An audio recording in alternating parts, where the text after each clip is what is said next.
नमस्कार, news state देखने आप, मैं हूं आपके साथ धीरेन्द्र अवस्थी। ज्ञानवापी का सर्वे शुरू हो चुका है। एसआई के इस सर्वे में आधुनिक तकनीकी का इस्तेमाल किया जा रहा है ताकि ज्ञानवापी मंदिर है या फिर मस्जिद, इस बात का पता लगाया जा सके। लेकिन ज्ञानवापी का असली सबूत मौजूद है तहखाने में, जो उस जगह के ठीक नीचे मौजूद है जहां पर नमाज पढ़ी जाती है, और इस जगह पर ज्ञानवापी के मंदिर होने के सबूत भी मौजूद हैं।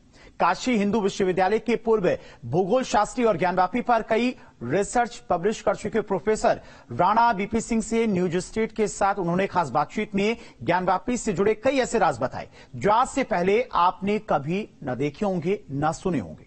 देखिए रिपोर्ट।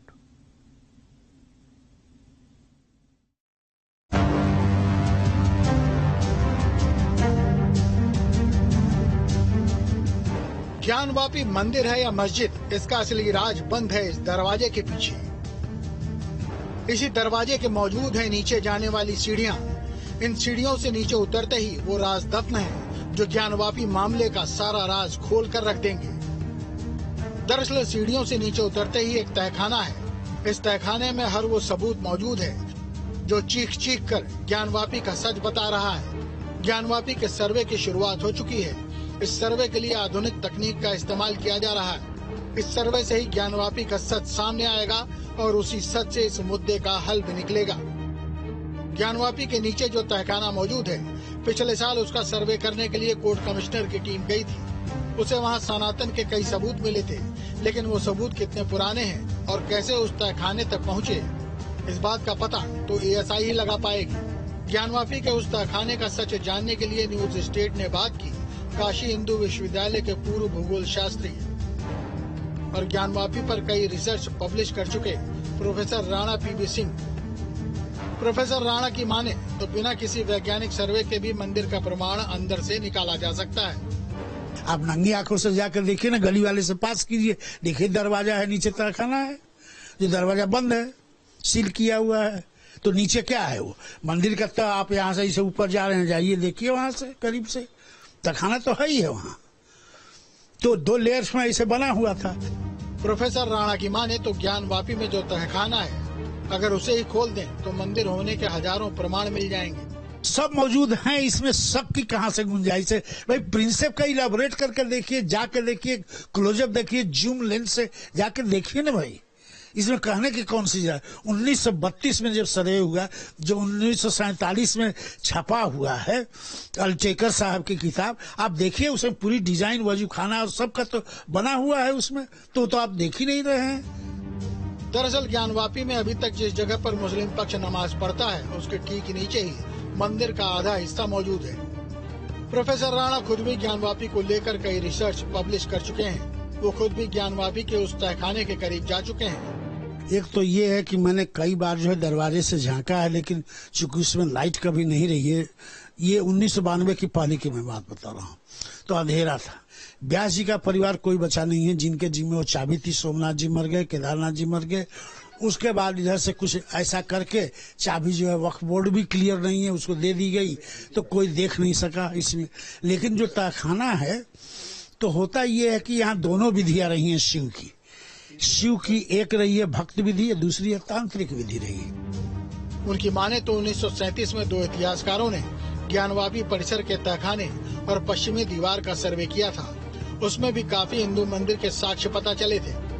मस्जिद तो बाद की आई, ये बनी भी तो बाद की आई, 1669 में आई, 1669 के बाद आई, उसके पहले तो सारा इसका वर्णन है। फिर ये प्रिंसेप का मैप जो देखें आप, तो उसमें सारा 9 मंडप बने हुए हैं। जो डिजाइन बनाता है, उस डिजाइन के आधार पर नाप करके उसने सारा कुछ तौल दिया। 1822 से शुरू करता है, 1832 में छपता है राजा सोसाइटी में। दुनिया भर में वो प्रमाण है कि इस तरह की डिजाइन, और उसने ये लिखा, एक शब्द दिया है जो अंग्रेजी में नहीं शब्द है, उसका नाम है कॉस्मोग्राम। तो कहता है केवल मंदिर है ही नहीं है, यह तो ज्योतिष शास्त्र के कैलकुलेशन का अद्भुत यंत्र है जो नीचे ऐसे बनाकर बना है, जिसके आधार पर अब तर्क किया जा रहा है कि नीचे जो कमरा है, जो भुजबड़ा है या नीचे वाला जो पोर्शन है, यदि उसकी सब ये सर्वे यदि हुआ तो उसमें ऐसी डिजाइन, ऐसे प्रूफ मिलेंगे जो प्रिंसिप की इनडायरेक्ट जो बात है वो प्रूफ करेगा कि इसमें पूरे वैज्ञानिक तथ्य आधारी है। ज्ञानवापी के अंडरग्राउंड में स्वास्तिक, त्रिशूल, मगरमच्छ, शिवलिंग का चिन्ह, लक्ष्मी प्रतिमा के अवशेष, कमल दल चिन्ह, सूंड के कटे हिस्से हैं। इसके अलावा कई खंडित मूर्तियां हैं जिसका जिक्र पिछले साल मई में हुए सर्वे में भी हो चुका है।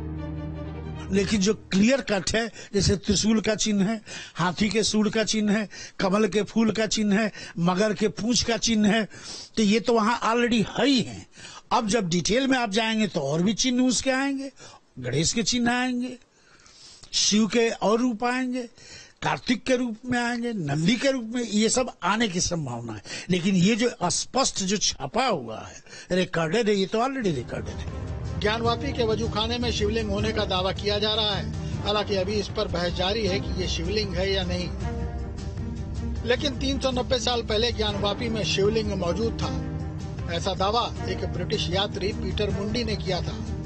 पीटर मुंडी एक यूरोपीय दार्शनिक और विदेशी यात्री था। ये विश्वेश्वर मंदिर टूटने से 37 साल पहले की बात है। उसके बेटे औरंगजेब की ज्ञानवापी मस्जिद बनवाने से पहले पीटर मुंडी वाराणसी आया था और उसने अपनी किताब में उस समय के समाज और वातावरण की बहुत सारी बातें लिखी थी। उसने अपने लिखे के प्रमाण के तौर पर स्केच किया हुआ एक चित्र भी दिया है। अपनी इस यात्रा के दौरान पीटर मुंडी वाराणसी में ज्ञानवापी में भी गया था। इसका जिक्र उसने अपने लेख में भी किया है। ज्ञानवापी को लेकर मुंडी ने अपने लेख में लिखा है कि बिना नक्काशी किए हुए पत्थर को महिलाएं पूज रही हैं। दूध, गंगा जल, फूल और चावल से अभिषेक कर रही हैं। घी के दीपक भी जलाए जा रहे हैं। यहाँ पर लोग इसे महादेव का शिवलिंग कहते हैं, जो कि चारों ओर एक दीवार से घिरा हुआ है। वहीं पानी गिरने के लिए एक रास्ता भी बनाया गया है। प्रोफेसर राणा ये मानते हैं कि समय के साथ ही मंदिर के अवशेषों के साथ छेड़छाड़ भी की गई होगी, लेकिन सर्वे के दौरान ऐसी तकनीकों का इस्तेमाल होगा जिससे छेड़छाड़ के बाद भी सच नहीं छिपेगा। आज भी पूरे नॉलेज मौजूद हैं, लेकिन यदि माइक्रो फोटोग्राफी से करेंगे तो जहां जहां काट के रगड़ा गया वो चिन्ह आज भी मौजूद है।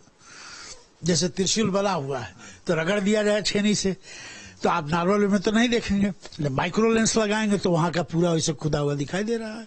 ये बात तो और पहले भी आ चुकी है। ज्ञानवापी मंदिर है या मस्जिद, इस पर सालों से बहस चल रही है। लेकिन सवाल ये है कि मस्जिद का नाम ज्ञानवापी कैसे हो सकता है। प्रोफेसर राणा ने इसको लेकर भी काफी कुछ बताया। शिव यहाँ कैसे आए, तो पहली व्याख्या जब चलती है तो ईशानेश्वर के रूप में उनका वर्णन है कि त्रिशूल से उन्होंने धरती पर एक चिन्ह मारा और नीचे से गंगा जी जुड़ गई, उससे जो जल आया तो जीवन मिला, और इस तरह से शिव का पहला रूप है। चूंकि उन्होंने अपने मन से, आत्मा से मिलकर इतना कंसंट्रेट किया, योग साधना किया, वहां से नाम चलता है ज्ञानवापी। तो वापी का मतलब हुआ कि एक छिद्र से विशाल काय जलाशय का होना, जिसको इतिहास ये हुआ आपको पौराणिक। फिलहाल ज्ञानवापी का सच जानने के लिए एएसआई का सर्वे शुरू हो चुका है और सर्वे से ही ज्ञानवापी का सच सामने आ सकता है। Team news state.